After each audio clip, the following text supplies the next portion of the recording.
Hey there, flower lovers. Earth Day is April 22nd. Ready to turn your empty backyard into a blooming paradise? I'm here to help you create the most stunning flower garden imaginable.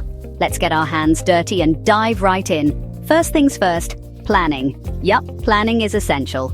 Take a stroll around your yard and figure out where you want to plant your flowers. Look for spots that get at least 6 hours of sunlight a day, and don't forget to check the soil. Plants thrive in well-draining soil.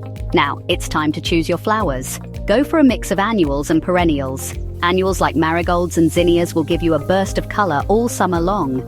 Perennials like coneflowers and daisies will come back year after year, making your garden look fabulous with minimal effort. Ready to plant? Grab your tools and start digging. Dig a hole twice as wide as the root ball of your plant. Gently place the plant in the hole and fill it with soil, patting it down firmly. Give it a good drink of water to help it settle in. Now let's talk about design.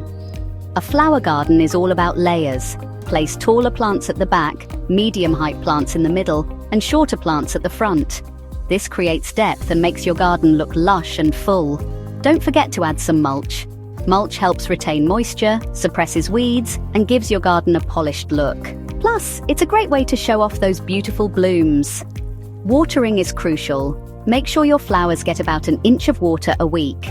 Early morning is the best time to water, to reduce evaporation and give your plants a nice long drink before the heat of the day. Fertilizing? Yes, please. Feed your flowers every 4-6 weeks with a balanced fertilizer to keep them healthy and blooming. And don't forget to deadhead.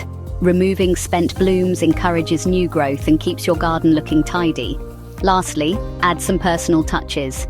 Garden gnomes, fairy lights, or a cute bird bath can make your flower garden uniquely yours. It's all about creating a space you love. So there you have it. With a bit of planning, the right plants, and some tender loving care, you can create a stunning flower garden that'll be the envy of the neighborhood. Thanks for watching, and happy gardening.